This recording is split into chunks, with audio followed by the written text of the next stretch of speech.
Are you or a loved one disabled? Do you feel alone, lost, and confused as to how to win your Social Security case?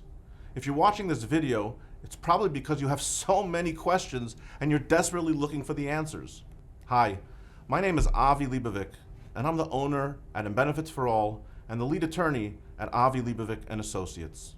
Over the course of my 20-year career, I've overseen the processing and screening of over 500,000 disability cases, working with the largest hospitals, neighborhood clinics, primary care physicians, and even individuals who had no access to care at all.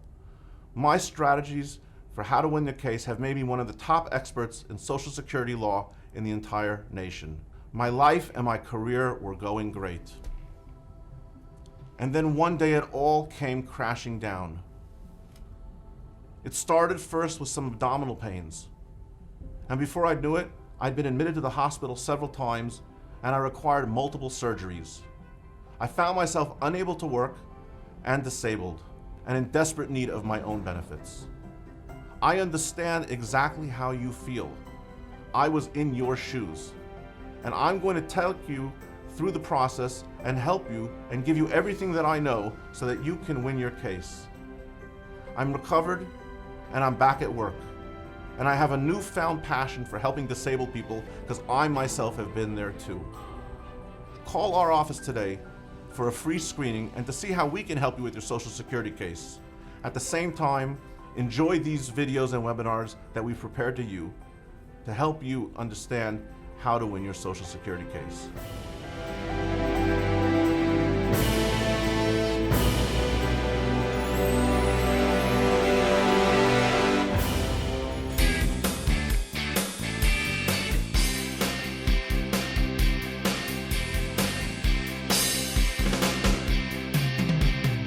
Hi everyone, this is Avi Leibovic and you're watching another amazing webinar brought to you by Benefits for All, where we teach you how to win your Social Security case without having to pay the cost of an expensive attorney. It's like a dream come true for me. I'm going to tell you why. I'm standing in Dodge City, Kansas, right? For a little boy who used to grow up watching Westerns, you can't ask for more, right? I'm standing right in the heart, right off of Main Street of Dodge City, right? You know the famous saying, gotta get out of Dodge. And I'm standing in front of a famous statue of Wyatt Earp. Now everyone knows about Wyatt Earp. I'm gonna go ahead and read a little bit over here about Wyatt Earp for you quickly. And I wanted to all let you know that the topic for today, and the reason I picked this location to film, is because Wyatt Earp obviously was a famous marshal. He was a famous lawman. We're gonna talk about him for half a second. But the topic for today is directly related to Wyatt Earp because we're gonna talk about open warrants, or someone who's on parole, or someone who's in violation of probation, and what impact that has on a Social Security disability application. Okay, but let's first talk about Wyatt Earp. Again, since I'm a little boy, I think every boy at some point in his life, and possibly girls, right? They're not discriminating. When they're dressing up maybe for Halloween or for some other costume party, at some point or another, every kid wants to dress up like a cowboy, right? I mean, what little kid doesn't want to have the guns and the hat and the cool sheriff pin, right? It's amazing. And you grow up and you watch Jesse James, and you go and you watch all these other things about Billy the Kid, and you hear about Wyatt Earp and Doc Holliday and all these different people, and you know what? Here I am, right? The kid from California, the guy from New York, the person from the two separate sides of the country is standing here in Dodge City where all of that went down. It's unbelievable. So let's talk a little bit about Wyatt Earp for half a second. His full name was Wyatt Berry Strap Earp, right? And just so everyone knows, he ended up living till about 80 years old. He didn't get killed. Now, what was he known for? He was known as a gambler. He was known as a buffalo hunter. He owned a saloon. He was a miner. He was a boxing referee. It says he even owned and operated a brothel at one point and eventually became a lawman. Why would they take such a dangerous guy and make him a lawman? Because he had to go ahead and he had to chase the biggest criminals out there. So you got to take a guy who's rough and tough, a guy who's not afraid of anyone and who himself might have been a criminal at one point, and you got to make him the sheriff or the marshal. And there's famous stories about the OK Corral. Almost everyone's heard about the famous shoot at the OK Corral and what happened over there and the outlaws that were killed. And you know what? He was there. What do you think of that mustache? Should I grow my mustache like that? Okay, let's get to the topic. Once again, my name is Avi Leibovic, you've downloaded a webinar because you're interested in applying for Social Security benefits, whether it's SSI or whether it's SSDI. And for those of you who've been paying attention at the webinars, you know that SSI, or Title 16, stands for Social Security Supplemental Security Income. And you also know that SSDI stands for Social Security Disability Insurance and is often called Title II. So you have Title 16 and Title II. Title 16 again is the SSI. Title II is the SSDI. Some of you will be eligible for SSI, others of you will be eligible for SSDI, and some of you, a few of you, may actually even be eligible for both SSI and SSDI. So the question becomes, now that you've downloaded the webinars, now that you've learned that there's an application and a reconsideration, and then a request for a hearing before an ALJ, now that you've taken the time to learn about all the different forms and how to fill them out and where to submit them, now that you're excited, that you think that you can do it, and even though you're not feeling great, you're saying, you know what, I can do this. I don't need to pay for an expensive attorney. I don't need to pay 25% or $6,000, whichever is less, based on a fee agreement that an attorney's gonna get for me. I think that I can handle this on my own. But there's one problem. There's one problem. The problem is, for whatever different reason, since we're in Dodge City, I'm gonna say it, you got a problem with the law. You got a problem with the law. The law wants you. Who, what, when, why, where, the circumstances, I don't know them. I don't need to know them. It was your fault. It wasn't your fault. You were minding your own business. You weren't bothering anyone. It's a mistake. It wasn't me, I swear, right? All the famous lines. It doesn't matter to me. What matters to me right now is to teach you how we handle an SSI case or application or an SSDI case or application when there's an outstanding warrant for you, when you're in violation of your parole, where perhaps you're what they call a fleeing felon, you're wanted somewhere in this country for something, right? So how do we deal with that? So let's go ahead, and I want to reference something here, which I've done in a couple of the webinars. Some of you may or may not realize that there is something called the POMs. What are the POMs? And I'm going to read it off over here, that's why I have it over here. The POMs are what's called the Program Operations Manual Systems. Those are the rules and regulations that the offices of the Social Security, the district office or the ODARs, need to follow. Well, really, the ODARs follow the HALEX rules, but the district offices are all following the POMs.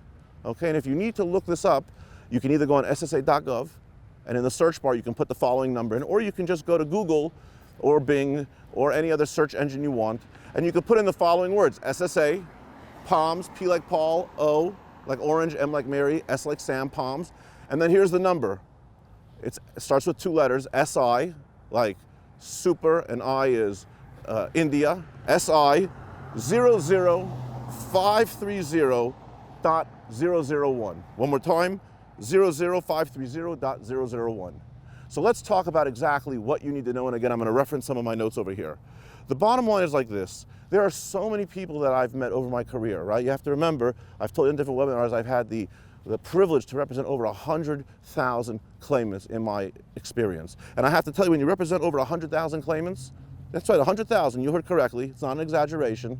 I've worked with multiple counties in California, I've worked with multiple hospitals, and what you are getting through this video is you are getting everything that I know, all of my experience, all of my expertise, all of my knowledge, I'm giving it over to you. So in the course of representing all of these people over all these years, sometimes it breaks my heart because I meet people who want to qualify and they are so sick. They are definitely disabled, whether it's cancer or whether it's something related to their heart or whether it's a mental health problem or whether it's something with their back or their knees or whatever their problem is. They definitely are eligible, but they have a big problem, and maybe you have the same problem. The problem is that somewhere along the way, like I just said, they have an open warrant for their arrest. Or they were on probation and somehow they violated the terms of their probation. Again, they have a court order asking them to come and show up in a certain jurisdiction to stand before the judge and figure out what's going on. Or, again, they're a fleeing felon, right? There's a problem over there, so what do we do about that? Okay, so I have some bad news. Because again, my goal is to help you win. My goal is to help you get approved as quickly and as effortlessly as possible. And the bad news is what? The bad news is that as long as you have an open warrant, as long as you are in violation of your parole, as long as you are wanted in some jurisdiction, in some county, in some state, for anything, right? Anything, you are not eligible for SSI. you are not eligible. It doesn't matter how sick you are not eligible. For a period of time, you might have been eligible for Title II, SSDI. But the laws changed a couple years ago, and now, not only are you not eligible for SSI, Title 16, you're also not eligible for SSDI, Title II. So whichever way you go, you have problems.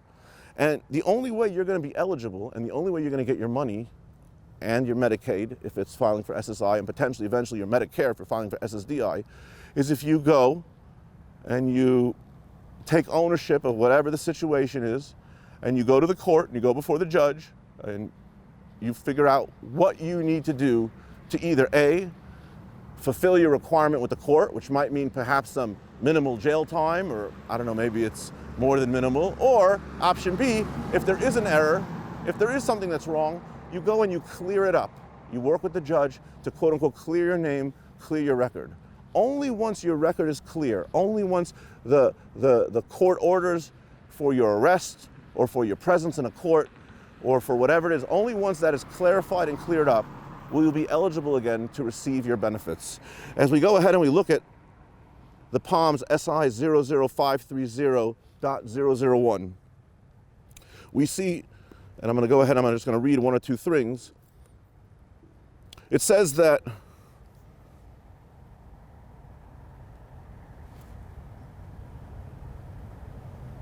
the change in the law, it used to be original from 1996. It used to be that only was SSI, and it wasn't until 2005 that Social Security went ahead and included Title II, which is what I talked about. So now both of them, even if you are applying, like that was the example we gave, if you're applying, you may get approved, but they're not going to effectuate payments, right? They're not going to pay you. Or alternatively, option two is maybe you were already receiving your SSI checks. You are already qualified. You've been receiving them for years. But then something happens along the way where you get in trouble, whatever it is. It could even be that you don't pay alimony. It could even be you're not paying child support, whatever it is, and a court order is issued for you. So now it's no longer a question of applying for the first time and getting benefits. It's a question of you're already getting the benefits, and they're going to stop them. As soon as Social Security finds out about it, they're going to stop them. Now, in 2005, they did give some good cause exceptions in order to go ahead and to continue paying in certain situations. Now, if you go ahead and you look at POMS SI 00530.0015, you can go ahead and you can look at those exceptions. Let's look at those together and let's see what some of those have to say. I think that if we go ahead and we take a look at that, some of the good cause exceptions may be eligible for some, may be applicable to some of you guys. And I think that that's something that everyone should be aware of in terms of understanding how that works.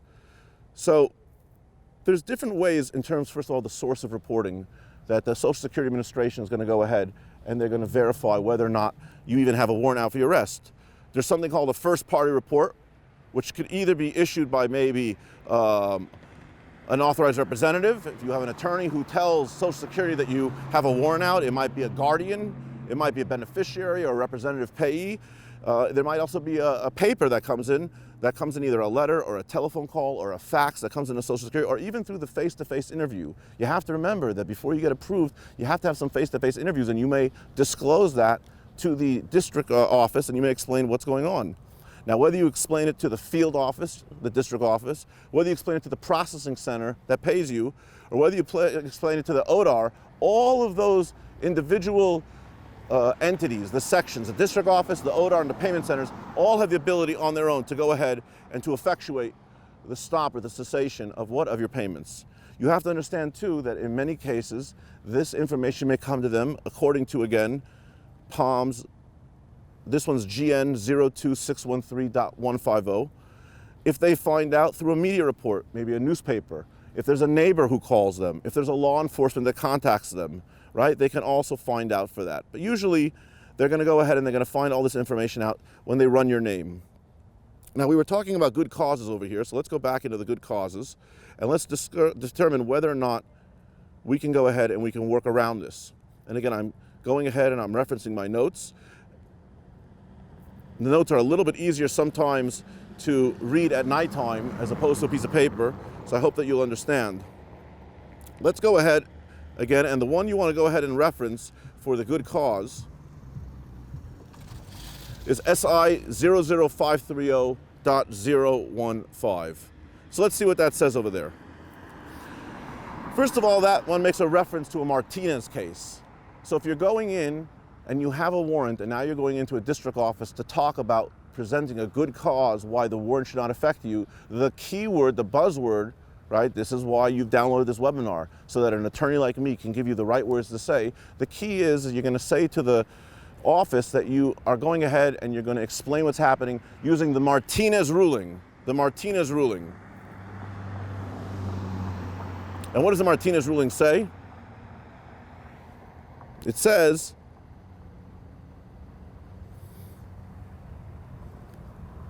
that Social Security cannot suspend, I'm reading it straight, your SSI payments or withhold any other payments, Title II, if a court has, number one, found that you're not guilty of the crime or offense or probation.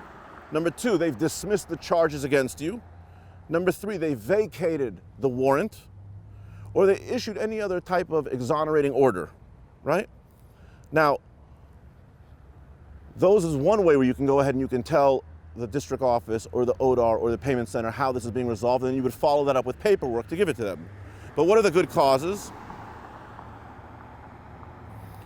One good cause is if the criminal offense or the probation violation for which you're charged with, right, was non-violent and non-drug related.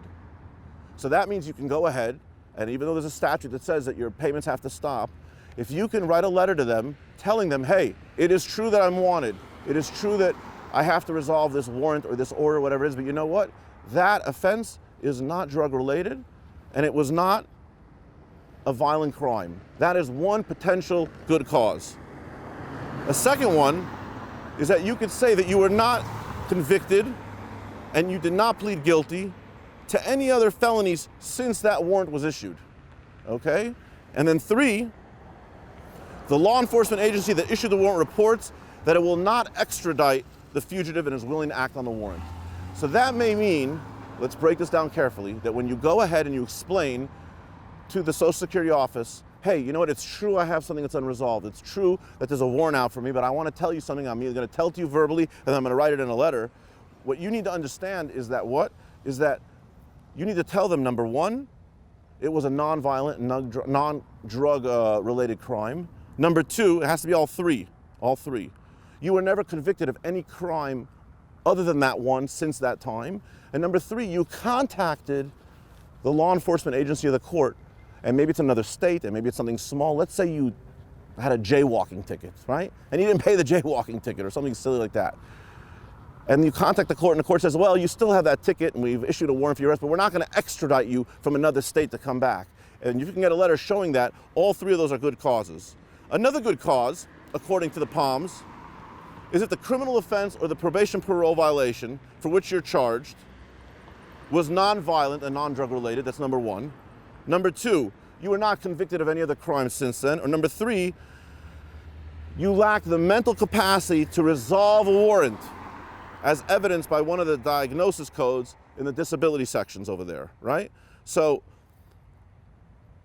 if you have someone who's handling your case, a family member, someone who's a representative payee who's handling the money, someone who's taking care of you, a guardian, and you don't have the capability to explain to the court, the mental capacity to explain to the court what happened, your guardian, the person who's caring for you, has the ability to go to the court and explain what happened over there. That's another good cause. And again, you need all three in the letter. Number one, it wasn't drug related and it wasn't violent. Number two, you've received nothing, no other arrests since that time. And then number three is what?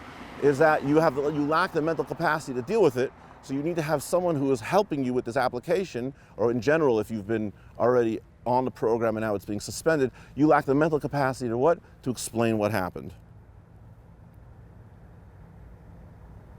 Now you can request, again, according to this POMS, good cause at any time. And it's not limited by just the judge. You can request it already, the good cause, at the district office, at either the application level or at the reconsideration level.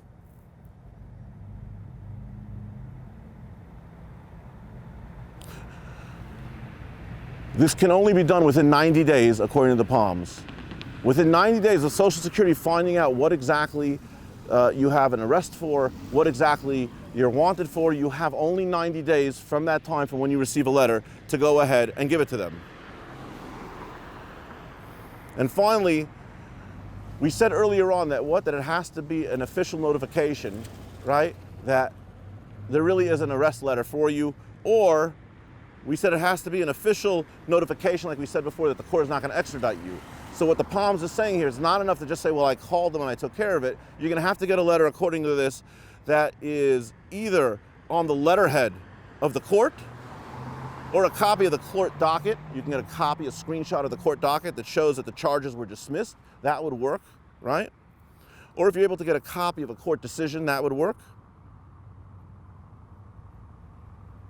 And finally, well, these other issues, there are other ideas here, but I don't want to go too deep into it because I think that what we covered really handles everything that you need. So here we go, my friends. Let's bring it all together so we can wrap it up so that you understand what you need to do. You have two scenarios. Either one, you're applying, or number two, you've been on the program for a while and you're already receiving money. In the course of applying or in the middle of receiving money, Social Security becomes aware that what? You have a warrant, you have something unresolved, you need to take care of it. And what? They tell you that either number one, you're not eligible, or number two, we're stopping the money. The general law is that until you clear it up, for all the different ways that I referenced, so you can go back into the Palms and look it up, until you clear it up, you are not eligible. However, there is a good cause where you could work around it. And that is what I'm here to tell you on how to work around it.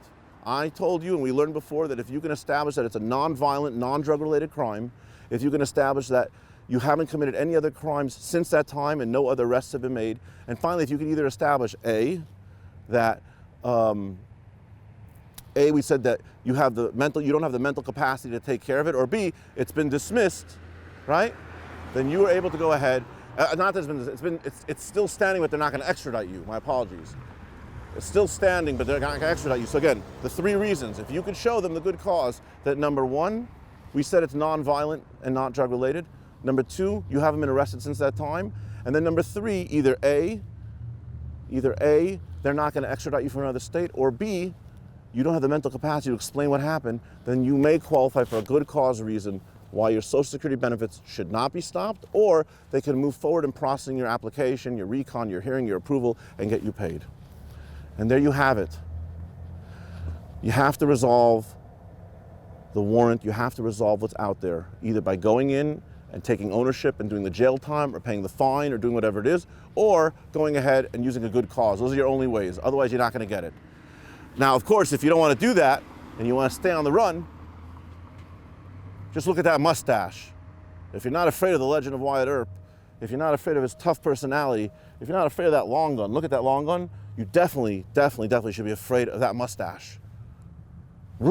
Scary. Anyways, my friends, I'm Avi Leibovic. I'm in Dodge City. I can't wait till the sun comes up.